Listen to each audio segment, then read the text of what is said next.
പാലയ്ക്കത്ര റാവു ആനയടിയുടെ നരസിംഹദാസൻ. ആനയടിക്കാരെ സംബന്ധിച്ചിടത്തോളം വെയിൽ മങ്ങി തുടങ്ങുന്ന സായം സന്ധ്യയിൽ നരസിംഹമൂർത്തിയുടെ തിടമ്പേറ്റി നൂറിനോടടുത്ത കേരളത്തിലെ അറിയപ്പെടുന്ന ഗജവീരന്മാർക്കിടയിലൂടെ ആനയടി ഉത്സവത്തിന് തല ഉയർത്തി നടക്കാൻ പാലയ്ക്കത്ര റാവു നമ്മുടെ കൂടെയില്ല എന്നത് ആനപ്രേമികൾക്കും ആനയടിക്കാർക്കും ഒരിക്കലും മറക്കാൻ കഴിയില്ല. കേരളത്തിലെ തന്നെ പ്രധാനപ്പെട്ട ഗജമേള നടക്കുന്ന ശൂരനാട് വടക്ക് ആനയടി പഴയിടം നരസിംഹസ്വാമിയുടെ ക്ഷേത്രം വളരെയേറെ പ്രസിദ്ധി നേടിയതാണ്. പേരിലെ വ്യത്യസ്തത കൊണ്ട് ഏവരും ശ്രദ്ധിച്ചിരുന്ന കൊമ്പൻ പാലയ്ക്കത്ര റാവു. ഇന്ത്യയുടെ പഴയ പ്രധാനമന്ത്രി നരസിംഹറാവുവിനെ ഓർക്കുന്നത് പോലെ പാലയ്ക്കത്ര റാവുവിനെയും സ്മരിക്കുന്നു.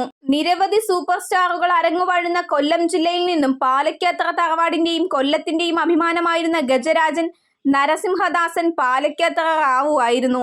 ആനയടി നരസിംഹ ക്ഷേത്രത്തിൽ വർഷങ്ങളായി തിടമ്പെടുത്തിരുന്നത്, അതും നീണ്ട 20 വർഷക്കാലം.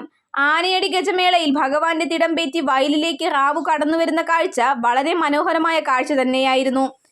ആനയടി ദേശവുമായി ഏറെ വൈകാരിക ബന്ധം സൂക്ഷിച്ചിരുന്ന റാവുവിന് ആദരസൂചകമായി നരസിംഹദാസൻ എന്ന പദവിയും ദേവസ്വം നൽകിയിരുന്നു.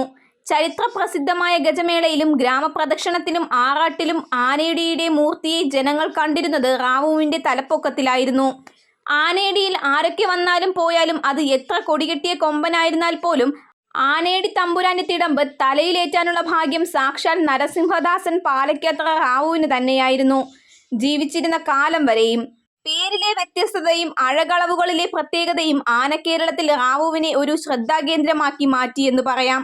പുത്തംകുളം ഷാജി ബീഹാർ സോൺപൂർ മേളയിൽ നിന്നും കണ്ടെത്തിയ ഉശിരൻ പോരാളി. തലപ്പൊക്ക മത്സരങ്ങളിൽ തീപ്പൊരി പോരാളിയായിരുന്ന ആതിര ജഗന്നാഥനെ തോൽപ്പിക്കാൻ പുത്തംകുളം ഷാജി ഇറക്കിയ ഗജശ്രേഷ്ഠൻ. മത്സരാനയ്ക്കു വേണ്ടുന്ന പോരാട്ട വീര്യം കൂടാതെ അവന്റെ ദാതപരിവേഷം അവന് മുതൽക്കൂട്ടായി. പേരിലെ വ്യത്യസ്തതയും അഴവളവുകളിലെ പ്രത്യേകതയും ആനക്കേരളത്തിൽ റാവുവിനെ ഒരു ശ്രദ്ധാകേന്ദ്രമാക്കി മാറ്റി. പുത്തൻകുളത്ത് നിന്നും അവൻ നാഗേരിമന കേശവൻകുട്ടിയായി എത്തി. വടക്കൻ കേരളത്തിൽ അവന്റെ കഴിവും മികവും തെളിയിച്ചു. ഇവന്റെ പോരാട്ട വീര്യം മനസ്സിലാക്കിയ പോന്നിയത്തുകാർ അവനെ ഇവിടെ നിന്നും സ്വന്തമാക്കി. അങ്ങനെ പൊന്നിയം പാർത്ഥസാരഥിയായി. കഷ്ടകാലം നെറുകയിൽ വന്നതിനെ തുടർന്ന് ഇവന് അല്പം വൈകല്യങ്ങൾ സംഭവിച്ചു. അതിനെയൊക്കെ റാവു അതിജീവിച്ചു. 1998 വീണ്ടും അവൻ പഴയ തട്ടകം അവനെ മാടി വിളിച്ചു. കരുനാഗപ്പള്ളി വടക്കുംതല സ്വദേശി അഡ്വക്കേറ്റ് ബി ശ്യാമപ്രസാദ് അവനെ സ്വന്തമാക്കി. റാവു പാലയ്ക്കത്തറയുടെ ആറാമനായി കൊല്ലത്തേക്ക് തിരിച്ചെത്തി. ഒരംഗത്തിനുള്ള ബാല്യം അന്നവൻ നിലനിർത്തിക്കൊണ്ട് പോകുന്നതിൽ നല്ലൊരു തിടമ്പാനയായും നല്ലൊരു കൂട്ടാനയായും ഇവനെ പരിഗണിക്കപ്പെട്ടിരുന്നു. പാലയ്ക്കത്തറ ആനത്തറവാട്ടിലെ കാരണവർ സ്ഥാനം അലങ്കരിച്ചിരുന്നതും റാവു തന്നെയായിരുന്നു. കാലചക്രങ്ങൾ കറങ്ങിക്കൊണ്ടിരിക്കുന്നു, വർഷങ്ങൾ കടന്നുപോയിക്കൊണ്ടിരിക്കുന്നു. എന്നാൽ റാവു ഇനി നമ്മുടെ കൂടെ ഇല്ല. ആനയടിക്കാർക്ക് റാവു എക്കാലവും ഓർമ്മകളിൽ മാത്രം. തന്റെ 54-ാമത്തെ വയസ്സിലാണ് ജീവിതത്തിന്റെ നെറ്റിപ്പട്ടവും വെഞ്ചാമരങ്ങളും അഴിച്ചുവെച്ച് റാവു ഈ ലോകത്തു നിന്നും യാത്രയായത്. നരസിംഹദാസൻ റാവു എന്നായിരുന്നു അവസാന കാലങ്ങളിൽ റാവുവിനെ ആനയടിക്കാരും ആനപ്രേമികളും വിളിച്ചിരുന്നത്. നരഹരിയുടെ മാനസപുത്രൻ പാലയ്ക്കത്ര റാവുവിന് പ്രണാമം.